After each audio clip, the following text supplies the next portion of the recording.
Please remember to keep your phones off and stay seated during the duration of the speaker. Now, please help me enthusiastically welcome our speaker tonight, Anna.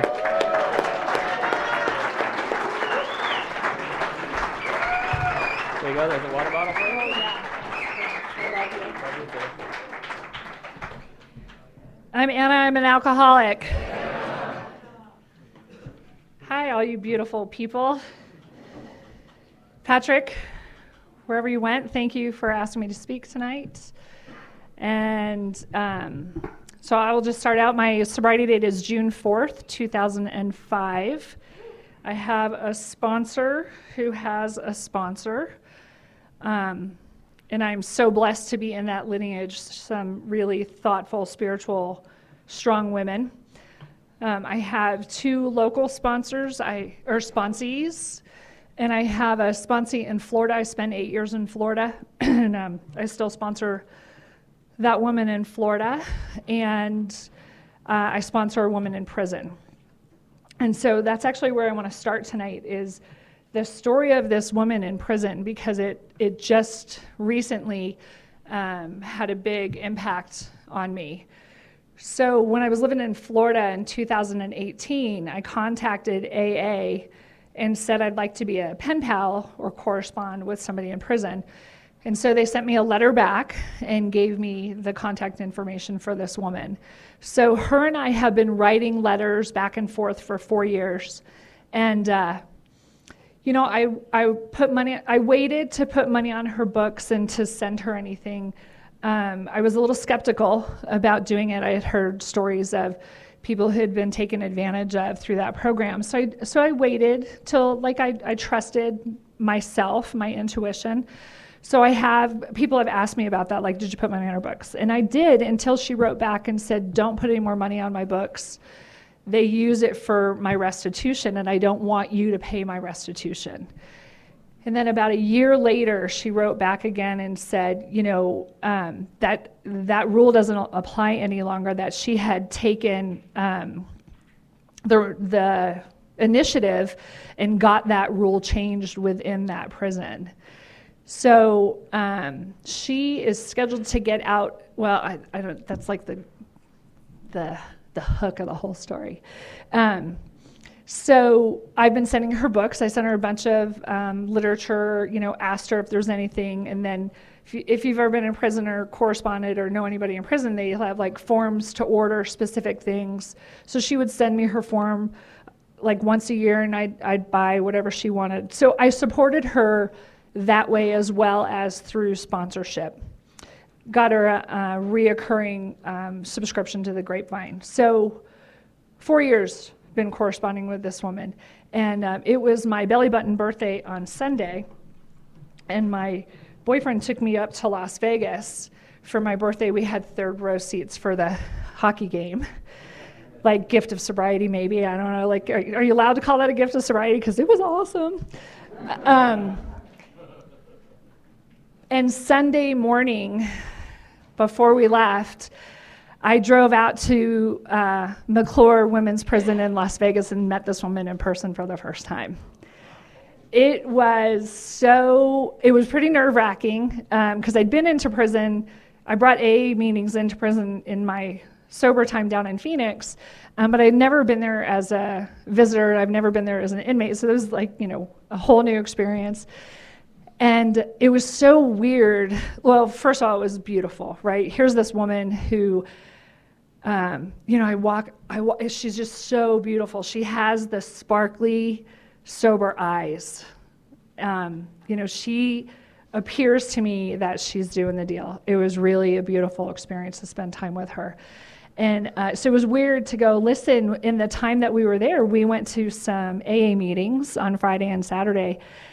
And I announced the Prescott Shoestring Roundup in Las Vegas, and this woman who connected with me so I could send them a flyer said, oh yeah, well here's my email and here's my phone number, and give it to that woman in prison, because when she gets out on the 28th of this month, she has a local connect.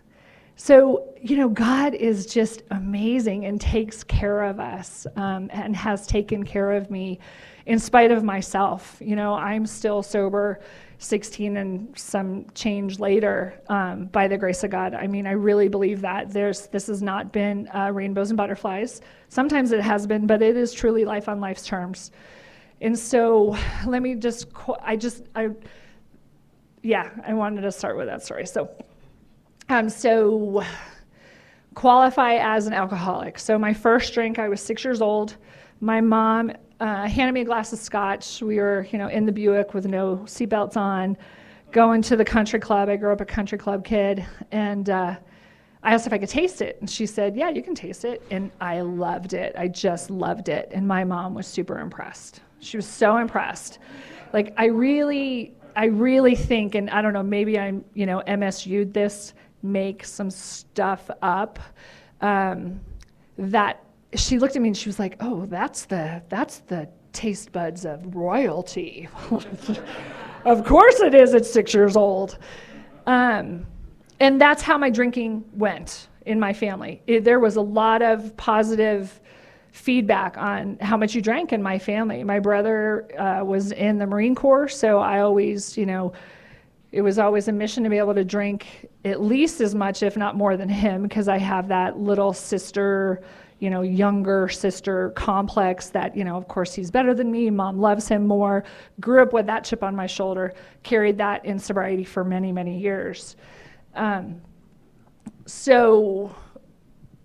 was really talented piano player, really talented gymnast as a kid, because I was really short and super skinny I grew 3 inches after high school, so people look at me like, you were a gymnast? And my family never showed up to any of that stuff, right? They never came. They always went to his hockey games, but nobody was at my piano recitals, nobody was at my gymnastics. There was abuse, sexual and emotional and neglect in my family, in my country club family, right? So we looked good to the rest of the world, or at least that's how I was raised. Like, we're shiny, we have money, so we're really important because we have money and we go to the country club. And that never worked for me. And I didn't know why until I got sober, but that never worked for me. It never felt right, and I never felt like I fit in. And so 15 years old, I'm already suicidal at 15. And I go and I win a state competition in speech, in humor, down in Tucson. So I grew up in Scottsdale. So I'm down in Tucson, a freshman in high school, and I win this competition, and the poor me is kicking because nobody's there. My family is not there. I just won this whole state competition, and there's nobody there. Like, nobody cares. Poor me. So that's the first blackout that I can recall. There was some drinking, some pretty severe drinking a couple episodes prior to that. But to me, at 15 years old, that was kind of the, now I'm not stopping. And got drunk that night.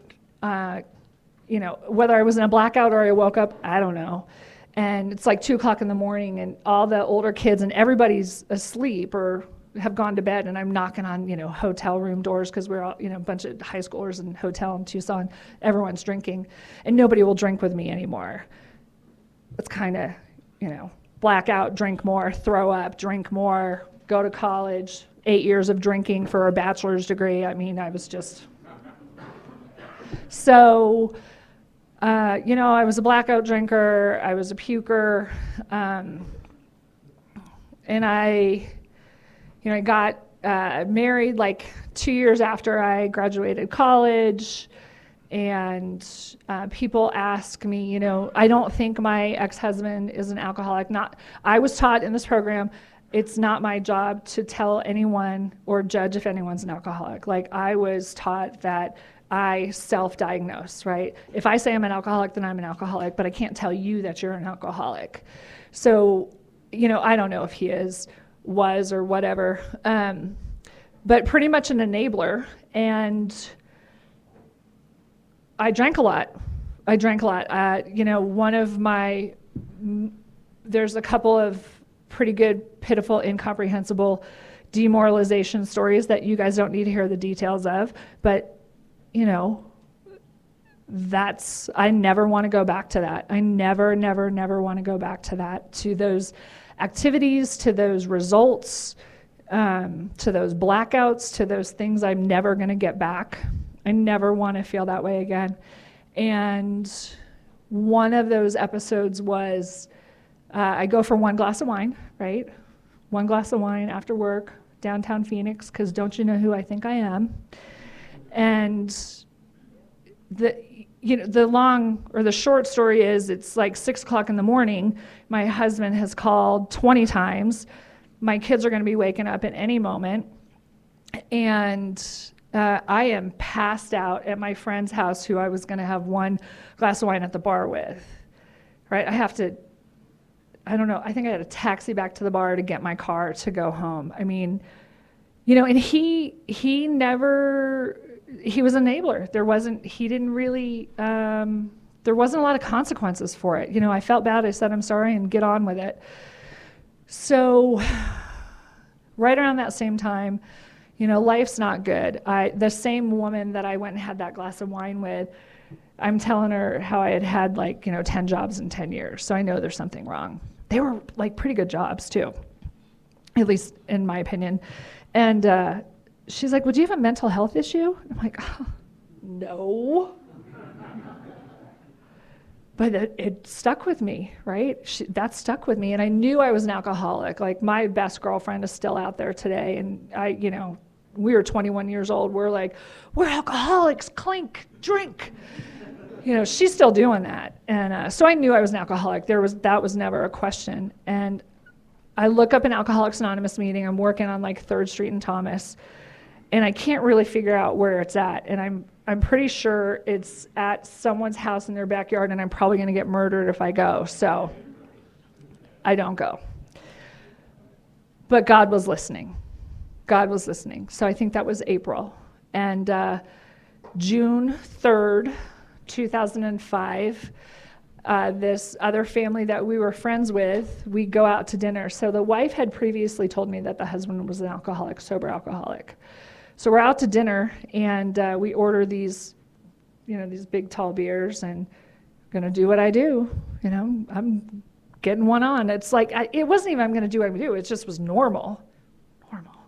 And the husband has a coffee, and I'm sitting across from him, and I'm like, oh, I'm so sorry. And he gave me that look, that And he's like, what are you sorry for? And I'm like, well, we're drinking. And he's like, oh, are you an alcoholic? Yeah. He stands up in the booth, he puts his hand out, and he goes, I'm Jeff, and I'm an alcoholic. And I'm like, this was the most awkward thing ever, right? And I'm like, I'm Anna. And he goes, are you an alcoholic? And I said, yeah, I'm an alcoholic. Sit back down. He says, do you want to get sober? I said, yeah, I do. I want to get sober. And he didn't believe me. I didn't understand at that time why he didn't believe me. I get it now. And he says, okay, well, do you want to go to a meeting? Yeah, I want to go to a meeting. Okay, well, you're going to have to call me. Okay, I'll call you.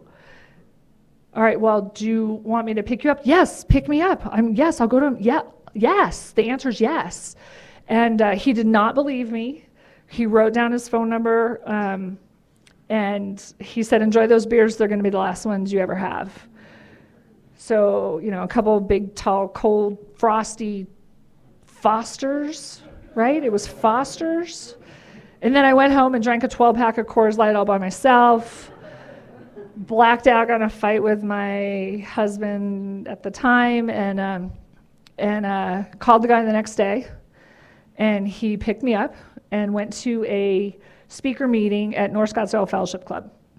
The only thing I remember about that meeting is this curmudgeon in a plaid jacket. Do you have a plaid jacket tonight? I think you do, don't you? He might have been like a Mike Bennett kind of guy, right? I love you, Mike. And no, he seriously had this plaid jacket on, and he's the only thing I remember from his whole entire speech, and it was the whole meeting, right, was that he would pass out with cigarettes, and his wife would put the cigarettes out for him. That is not my story at all. I have no idea why I remember that. And okay, great. So I went to this meeting and I stood up and cried and said I was an alcoholic for the first time. I said it in a room of, 200 people or whatever fit in that room. And he said, "Do you want to go to a meeting again tomorrow?" And I said, "Yeah, okay, I'll go."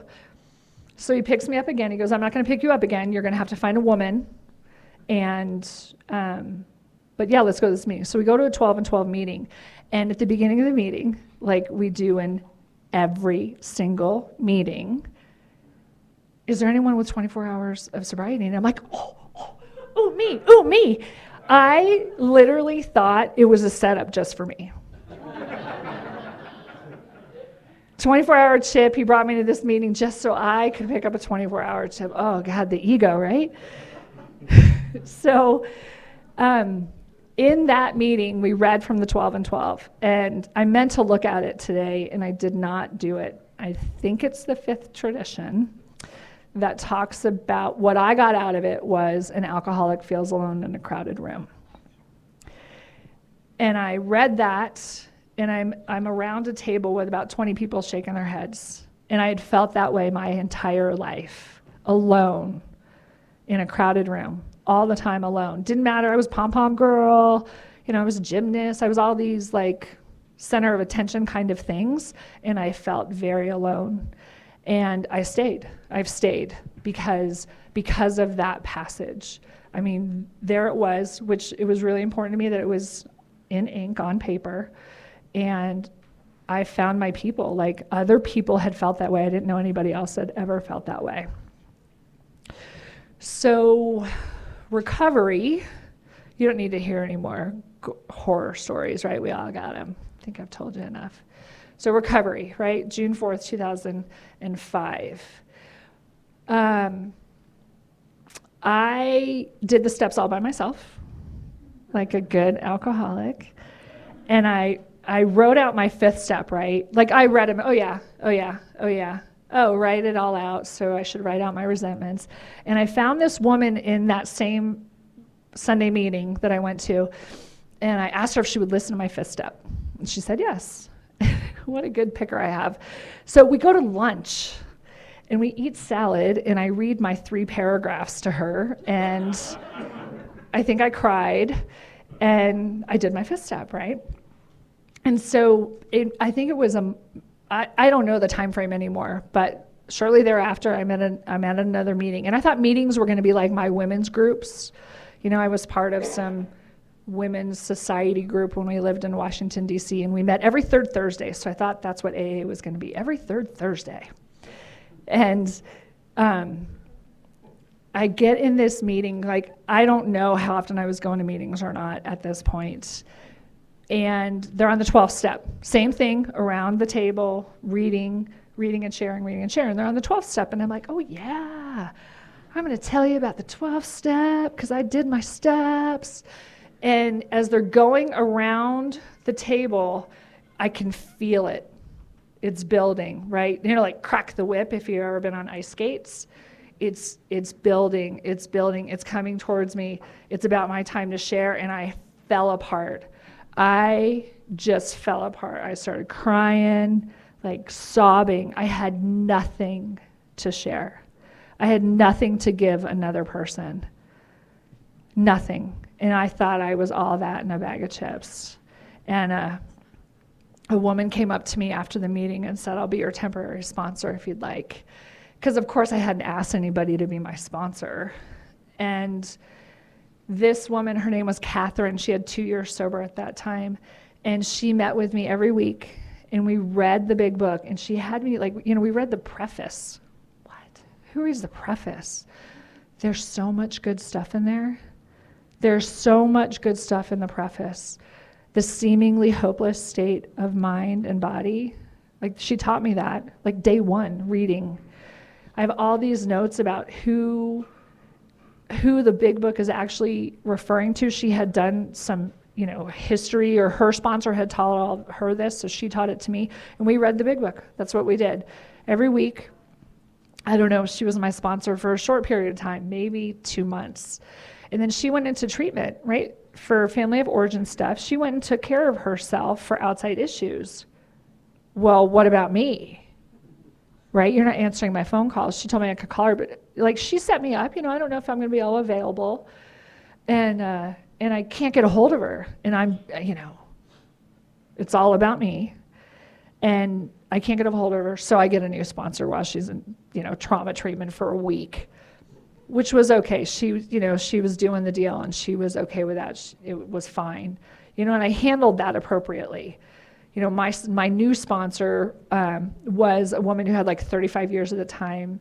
She was much older and she was not like falling for my crap at all. And she told me, you need to call that woman and let her know what's going on. You need to handle that like an adult. That, thank you very much for being my sponsor. I found a new sponsor. And it was terrifying to call this woman and tell her that. And she was so gracious and beautiful about it. She just wanted me to be alive.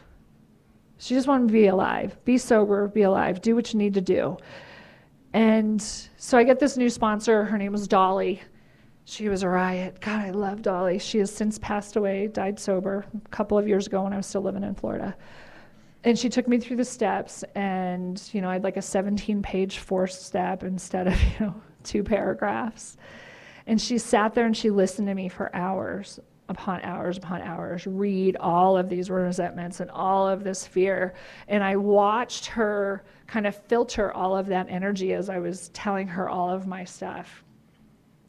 And at the end of it, she said, okay, go home, be quiet for an hour, and see what happens. So I was really expecting, like Jesus Christ to show up. Didn't happen. I fell asleep. And then, proceeded to go. I did 7, 8, and 9 with her. And when I got to 9, I copped a resentment towards her. And that was my pattern for a while. I would get a new sponsor, and 9 would come along. Now, I didn't know this at the time.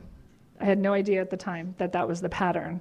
I just thought these women didn't understand me, She just doesn't understand me. Here was the best one, is like, oh, she's jealous. Right?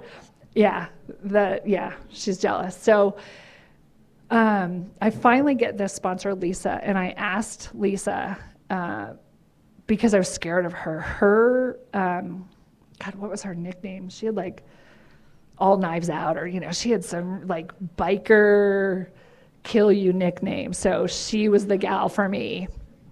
I can't remember it now. And she was great. And she was a loving hard ass. And so I'm like, okay, well, I've been through this, right? I've been through quite a few sponsors at this time. I'm like, okay, so when are we going to do step 1? Because, I'm a good little sponsor. I know how to do all of this. She's like, I am not doing the steps with you. Are you kidding me? You are so full of crap. You're going to the workshop. So that's how I ended up doing steps 1 through 12, all the way through. One time was the workshop at Crossroads. So they had the Back to Basics workshop that they would do every 4 weeks, right? The first week you do 1 through 3. The next week you come back and you read your 5th step to somebody who's already been through the workshop, and they listen to your 5th step, 6, 7, 8, whatever. So I do the first 3 weeks. And I was feeling pretty good. It's pretty common for us to feel pretty good by the time you've done your 9th step. And don't you know who I think I am? I have a rock star job at this time. I was working in racing down in Phoenix, and I have to go to a conference because I'm a professional and I've got a rock star job. And I call her and I said, I'm going to go to the conference early, a day early, so I'm going to miss the 4th of 4, and I'll just pick it up the next time around. She's like, oh, you are, huh? She goes, remember when you told me, and nobody had said this to me yet, right? Of all the women that I guess, they all gave me what I needed at that time. And at that point in time, she said, you said you would go to any length for your sobriety. How much I go, well, I can't, it's going to cost me money to switch the plane ticket. Okay, switch the plane ticket. I'm so glad I followed direction because I finished my steps. Otherwise I'd be out there thinking that I can skate, right? That I can make it up, that I can delay it, I can put it off. So that was the first time I did the steps all the way through. It took a while, right? It took a while. It took a lot of pain. A lot of pain. I was talking to a newcomer today about 1 step forward, 2 steps back. 2 steps forward, 1 step back. At times it felt like I got hurled back because I was in such pain. Wreckage of my past. When I first got sober, there was 2 things that have stayed with me and that I've believed. So I will tell you, my conception of God has changed 50 times. It constantly evolves. I'm constantly seeking a deeper spiritual experience with my God. So my God is changing often. But the 2 things that haven't changed are what I was told in early sobriety. If I drink, I'm going to die. And anything I put before my sobriety, I'm going to lose. I'm not willing to risk those things. And I was terrified when I came in. I was so scared when I first came in that I would sit in meetings, and it was in North Scottsdale Fellowship is where I got sober. And that woman, Dolly, said to me, okay, you sit in the front, you leave your phone in the car, and you don't talk, and you don't get up.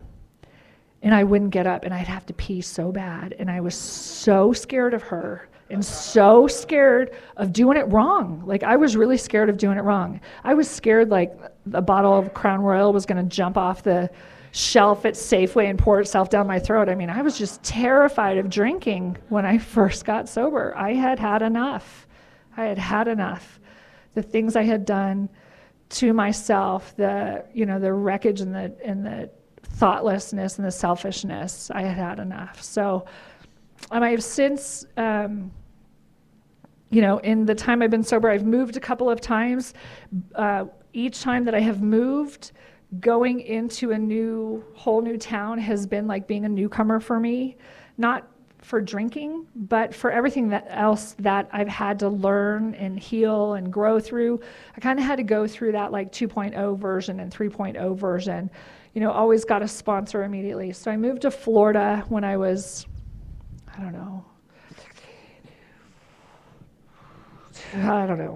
6 years sober, something like that. And I was there for 8 years. I moved there because I got divorced. So the whole don't make any changes in 1 year. So I don't know if you guys were here for last week. That guy was fantastic, that speaker last week. He was great. And there's some line he said about no relationships, no changes in the first year. No one knows if it really works because nobody does it. Right? So at 11 months sober, I told my husband I wanted to get divorced. So I went through that whole upheaval. And why am I telling you that? I was trying to tie it into something. Oh, moving. So 2 years after that, he moved to Florida. So we have 2 kids, by the way. I have a 20 and 21-year-old boys. So they were 3 and 4 when I got sober. And so 2 years after we got divorced, he moved to Florida. Like, he just left, said, okay, I'll take the kids for a month at summertime and like a week at Christmas. And he was paying me minimal child support. It was not enough. And I kept saying, I need some help here. My parents were elderly at the time, and I grew up in an alcoholic household, and they still have all the ism. And at that time, it was my mom calling me at 9 o'clock at night. I have 2 little kids at home, and my mom wants me to take the trash can out to the curb at 9 o'clock at night. I'm like, yeah, I'm not leaving my kids to go do that. Sorry. So the point of my sob story is I didn't have any support. I had AA, but I had not, I had a few friendships, sidebar. I'm still very good best friends with a woman who her sober date is 2 days after mine. So 16 years later, we are still very good friends. So if you've got a litter, right, people you're getting sober with right now, you're going to go back and forth, right? Some month someone's going to be doing the deal and the other person's going to be struggling. You're going to be there for each other. That's been my experience, at least, with this woman. What a gift she's been. She's had like 3 husbands. That might be exaggerating, but so he moves to Florida. I'm struggling. I'm doing the deal. I've always done the deal. The first 5 years, I went to meetings virtually every day. And I've always had a sponsor. There was like maybe a month at a time, with moves and things that I didn't, but I'm scared of drinking. I don't want to drink. I do not want to drink. So, minimally, I've done the program minimally at times, but have always participated in some shape or form. So I'm struggling, and he says, well, just send the kids to Florida. I'm not sending my kids to Florida. My sponsor knew too. She already knew. She had already said something to me about it. So finally I just give, okay, fine, we're all coming. I sold everything I owned. My kids flew out there. Their dad came and picked them up. I packed up my car. I just kept whatever would fit in my car, and I drove across the country to Port Orange, Florida, like this no-name town, which is like Daytona area. And first thing I did was had Dunkin' Donuts with my kids that Sunday morning. It was the day of the race, the Daytona 500, and I went to a meeting. And I remember we saw dolphins in the ocean that day. And so I was 8 years in Florida, and sponsored a lot of women there. Had like 2 sponsors when I was there. Started to settle down, started to calm down.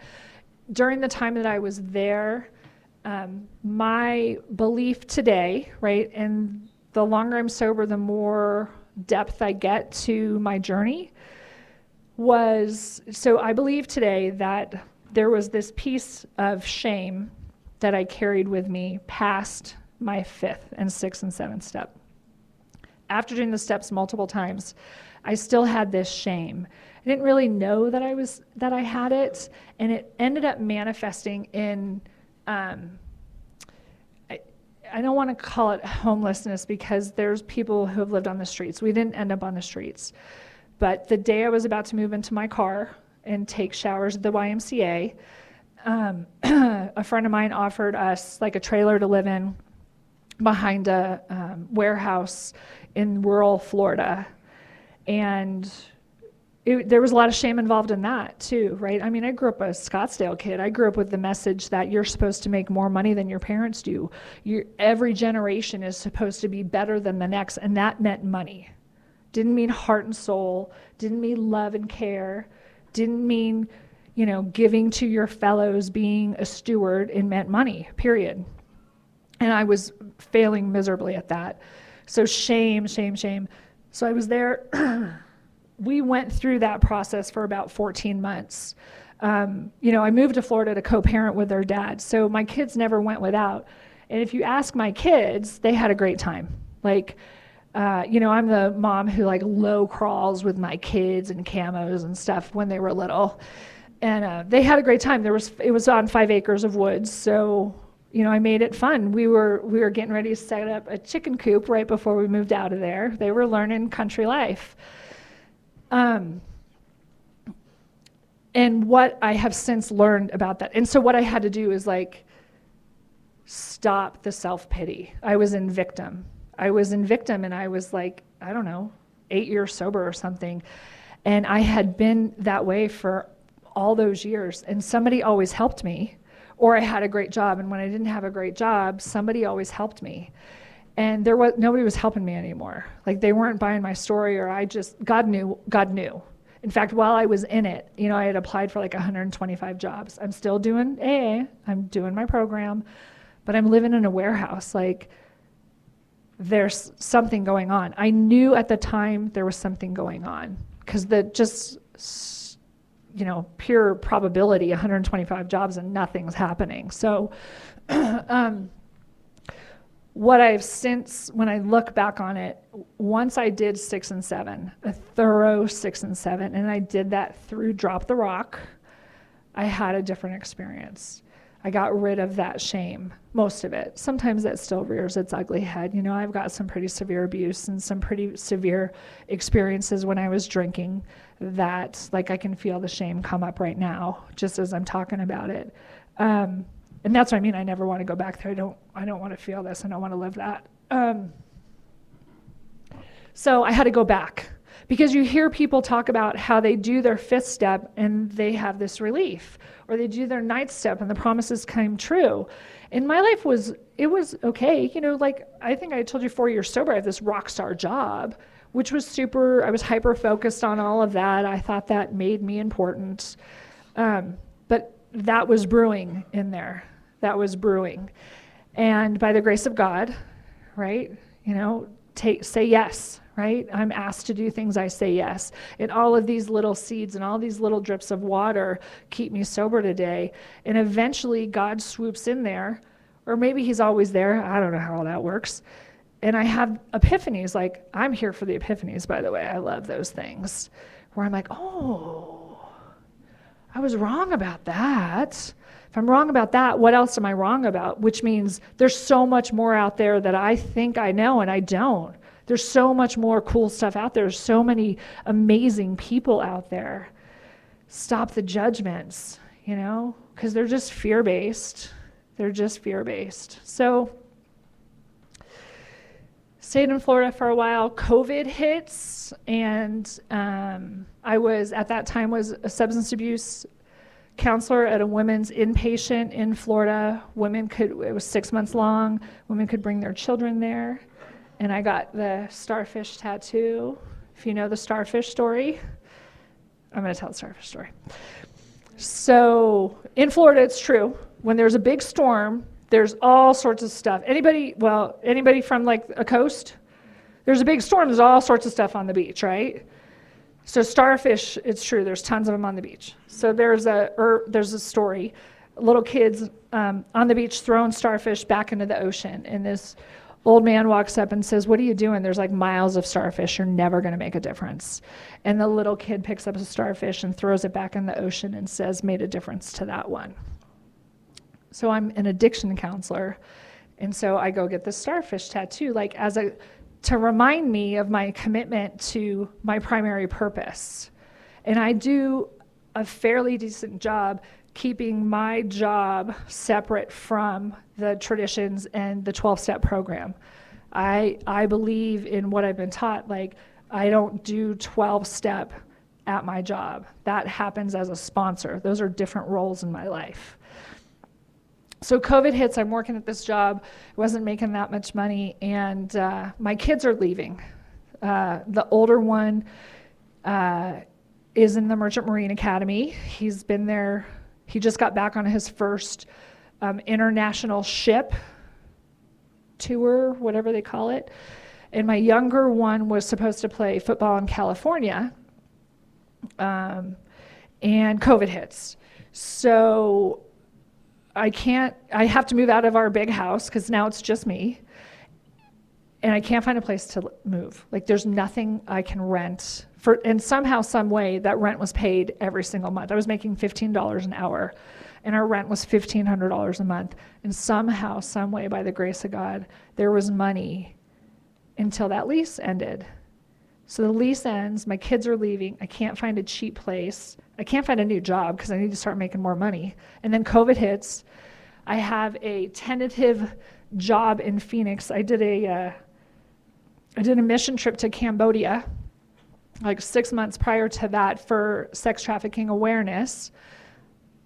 A woman I worked for in sobriety, I ran a sex trafficking program down in Phoenix for a short time, was on that trip in Cambodia.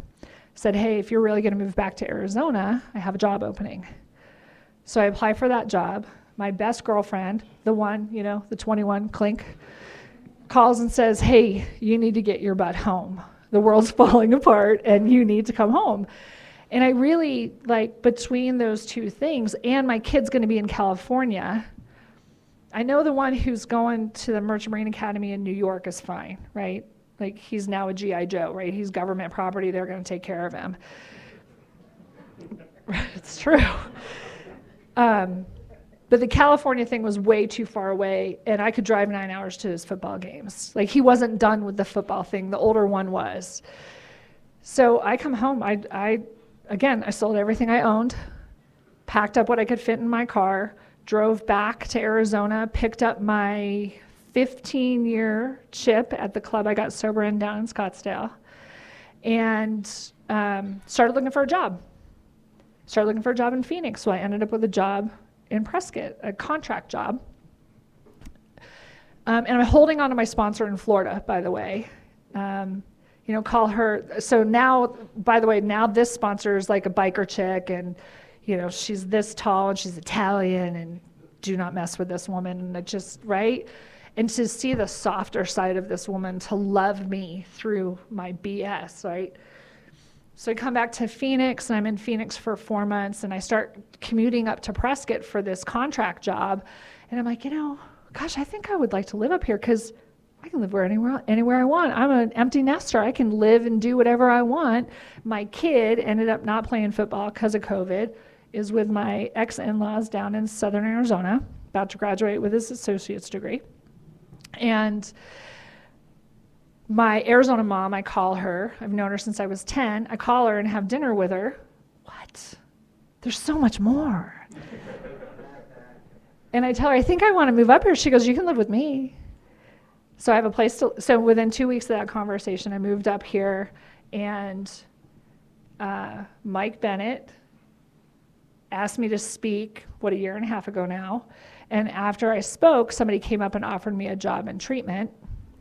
So I explored that, and that job didn't work out, but it reminded me of who I am and what I want to do and what I'm fairly decent at, and changed my life.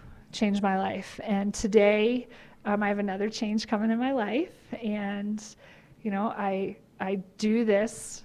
And my sponsor says you can't say you do it to the best of your ability, because that's a bunch of BS. If you did it to the best of your ability. So, I do what I can, right? Get up every morning, I hit my knees, ask God to keep me sober. I usually say the 3rd, 7th, and 11th prayer. And then I have a whole morning ritual. Oh, I have to end with this because I'm out of time. All right, I love you people, and this is what I'm going to end with. So one of the morning readings I read out of, if you're interested, amazing, non-approved, is Dorothy Parker. If anyone knows Dorothy Parker, you'll get a little taste right now. So, I wish I could drink like a lady. I can take 1 or 2 at the most. 3 and 4, I'm under the table. 4, and I'm under the host.